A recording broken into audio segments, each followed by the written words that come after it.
చిరంజీవి. నేను చిన్నగా ఉన్నప్పుడు హీరో అంటే నాకు తెలిసిన ఒకే ఒక్క పేరు చిరంజీవి అనమాట.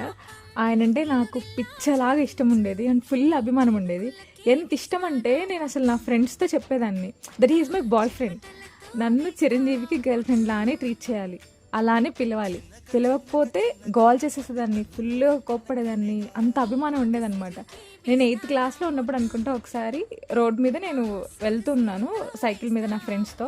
అప్పుడు నా బాయ్ ఫ్రెండ్ నిన్న భలే ఉన్నాడు కదా మూవీలో, చాలా సూపర్ ఉన్నాడు. నా బాయ్ ఫ్రెండ్ చాలా బాగుంటాడు అది ఇదని చెప్తున్నాను. అప్పుడు ఒక అంకుల్ నా పక్క నుంచి చూస్తూ అది విని కింద నుంచి పైన దాకా చూసి వెళ్ళారనమాట. ఎందుకంటే అప్పుడు నాకు ఏజ్ 13 ఇయర్స్. ఆ ఏజ్‌లో బాయ్ ఫ్రెండ్ అన్నానని అలా కింద నుంచి పైన దాకా చూసారు. ఏంటి 13 ఇయర్స్ అంటే చిన్న ఏజే కదా!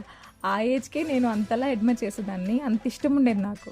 శివశంకర వరప్రసాద్ ఈ పేరుతో మొదలైన ఆయన లైఫ్ జర్నీ చిరంజీవిగా చాలామందికి ఇన్స్పిరేషన్‌గా నిలిచింది. ఈరోజు ఆయన బర్త్‌డే కాబట్టి నాకు ఇన్సిడెంట్ గుర్తొచ్చి మీకు చెప్పాలనిపించింది. మీ అందరూ కూడా చిరంజీవి గారిని ఖచ్చితంగా విష్ చేయండి. హ్యాపీ బర్త్‌డే మెగాస్టార్ గారు.